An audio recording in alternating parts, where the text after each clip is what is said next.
Nous contestons la proposition de loi Noël Tiani et Singi Pululu. Chers Congolaises et Congolais de la République démocratique du Congo, mon pays. Aujourd'hui, nous sommes le 17 juillet 2021. Chers peuple congolais, je voudrais donner un éclaircissement sur la proposition de loi Tiani et Singi Pululu qui tourmente presque 75% de la population pour l'ensemble de la République démocratique du Congo. C'est bien moi, Évariste Amsine Kanz, analyste et nationaliste congolais d'origine du père et de mère de la province de la Tchopo. Il m'était un agréable devoir de rendre compte ce jour de l'état de l'art pour la nation congolaise, devant les Congolaises et Congolais, y compris leurs élus du peuple, membres des deux chambres du Parlement qui se réunissent à Congrès à mettre foi pour le progrès de l'évolution économique, sociale du peuple congolais qui me suivent attentivement, chacun avec son état d'esprit pour cet audiovisuel.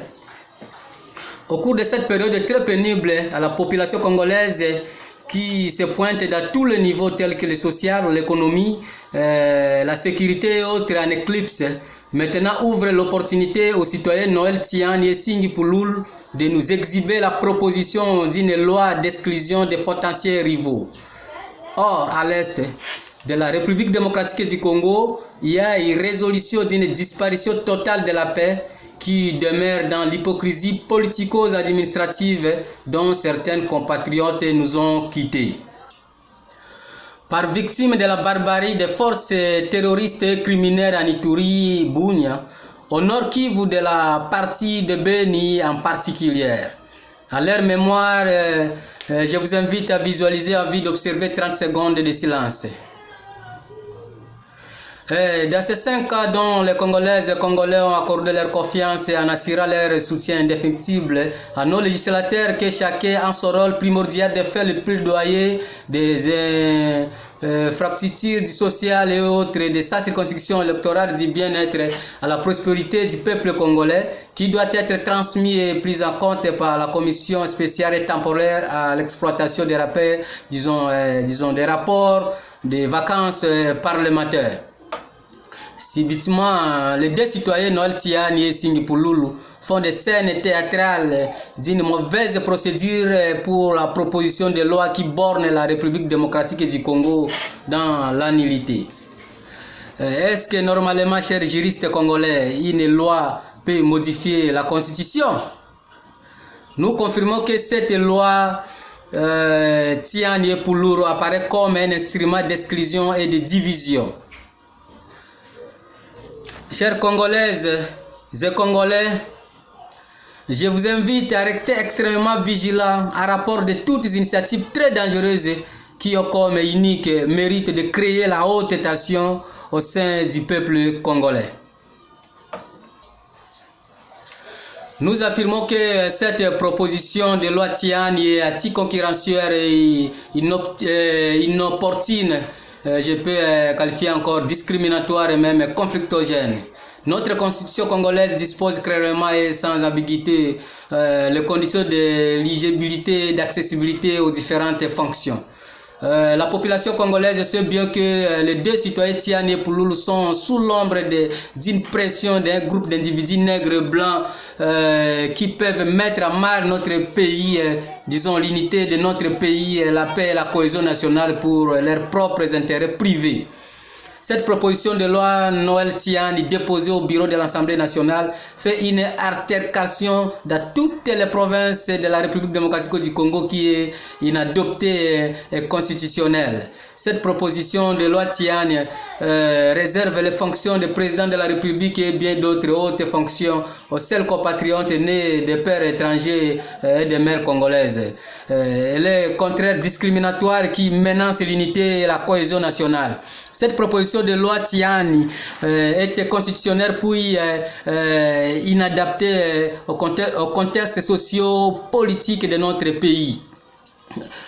Aucun Congolais ne peut, en matière d'accès aux fonctions publiques ni aucune autre matière, faire l'objet discriminatoire à raison notamment de son origine familiale, du père et mère. Prenant cette bonne idée, nous sommes tous égaux devant la loi et nous avons tous droit à une égale protection des lois. Chaque Congolais de la République démocratique du Congo, sans discrimination, a le droit de prendre part à la direction des affaires publiques de son pays, soit directement et soit indirectement à l'intermédiaire des représentants librement choisis. Sont figurés au nombre des droits et libertés des citoyens entravés par l'article 220 alinéa D de la Constitution de notre pays. Cette proposition de loi sous épreuve de ne pas avoir la fortune favorable. Elle ne sera inévitablement déclarée irrecevable et non fondée. Consultons l'article 12 de la Constitution qui nous donne l'éclaircissement que tous Congolais sont égaux devant la loi et ont droit à une égalité protection des lois.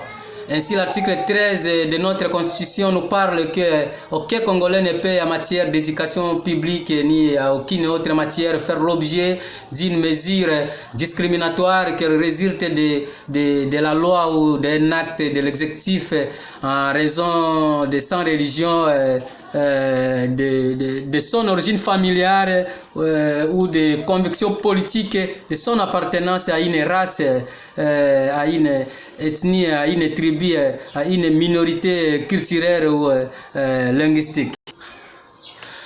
Les discriminations liées notamment à la question des nationalités où ont été dans un passé récent l'occasion ou le prétexte de conflits identitaires, d'injustices criantes, des conflits armés dans notre pays, qu'il serait irresponsable, régressif, absurde et déraisonnable, dirais-je, d'y replonger à nouveau le pays en revenant sur l'acquis constitutionnel d'égalité et de non-discrimination entre les Congolais.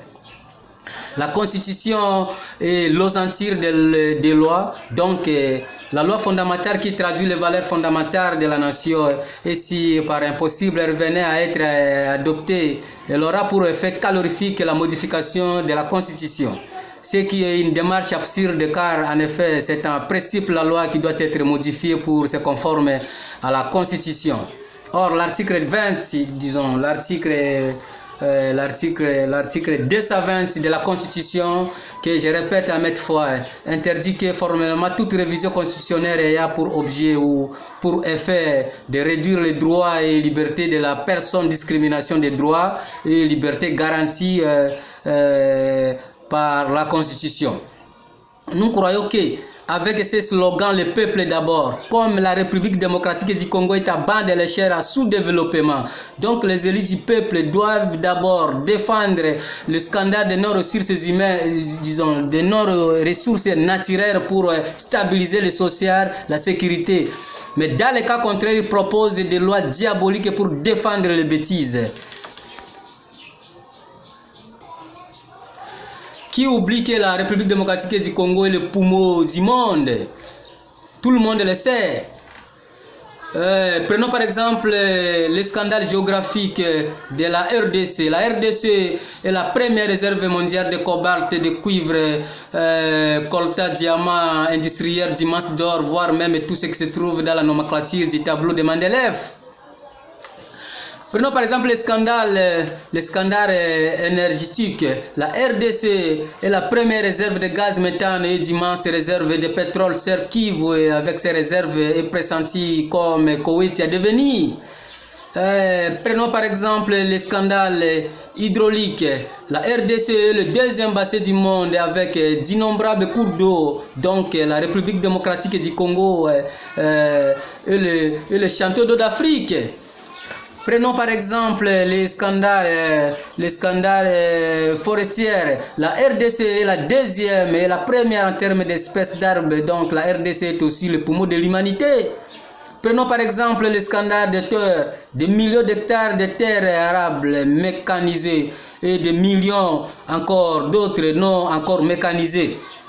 Prenons par exemple l'exemple de qui m'échappe encore ici, l'exemple de hydroélectrique. La RDC est la première, disons, du monde sur le barrage d'Inga Kinshasa peut alimenter presque toute l'Afrique. Sur le plan dimensionnel continental, la RDC plus de 80 fois la Belgique et 4 fois la France est comparable à toute Europe continentale qui comporte plus d'une trentaine de pays. L'espace est une richesse énorme dans un continent où il y a des pays qui risquent même d'exposer à cause de la forte densité.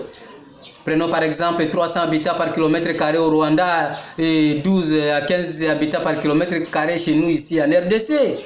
Pour sa position stratégique, la RDC est la deuxième au monde en termes du nombre de pays voisins. 9 voisins, chaque voisin constitue une ouverture et un pôle économique, une position centrale au cœur de l'Afrique avec une ouverture sur l'océan. La RDC est la première beauté naturelle.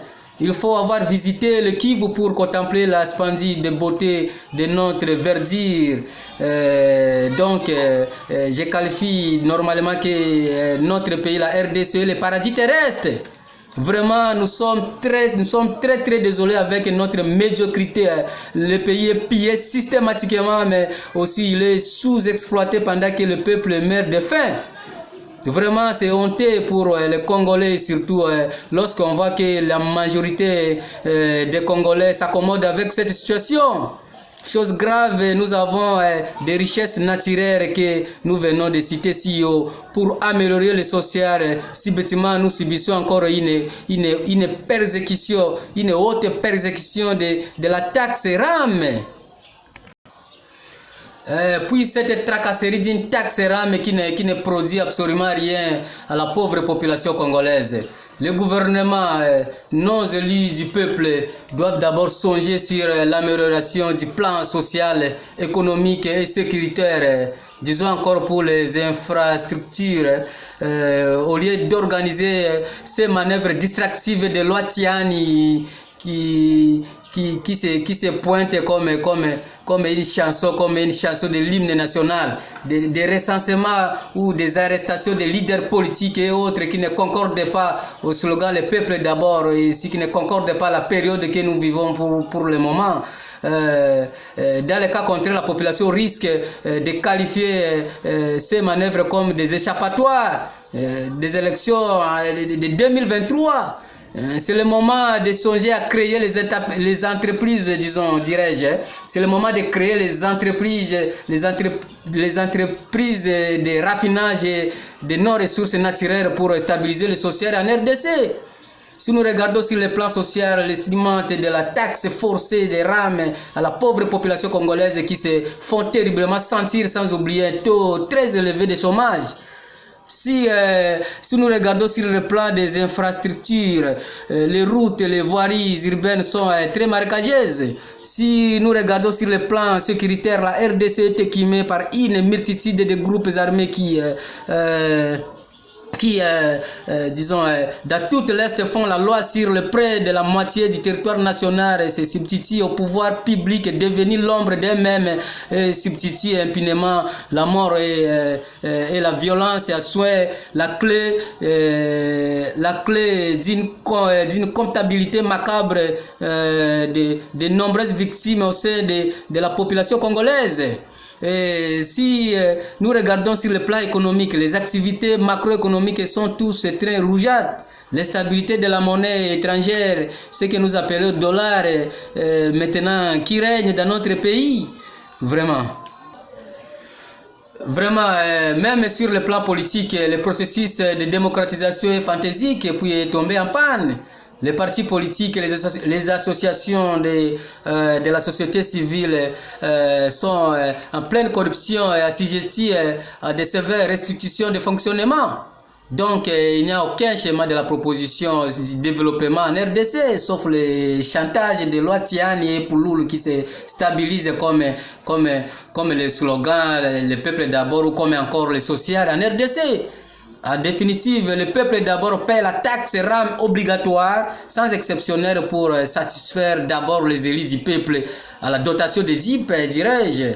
Ce que je veux dire à nos citoyens Noël Tiani et Singi Pouloulou de cette heure, je vous demande de taisez-vous et cessez vos scènes théâtrales de chez nous que vous faites là. nous vous encourageons avec votre haute politique actuelle de l'hypocrisie, de la démagogie, y compris des promesses chimériques. La population sait toutes les manœuvres qui se passent au niveau national là-bas. Affrontez-moi au téléphone 084 90 80 201 084 90 80 201 0849 080 201. Sentiment patriotique.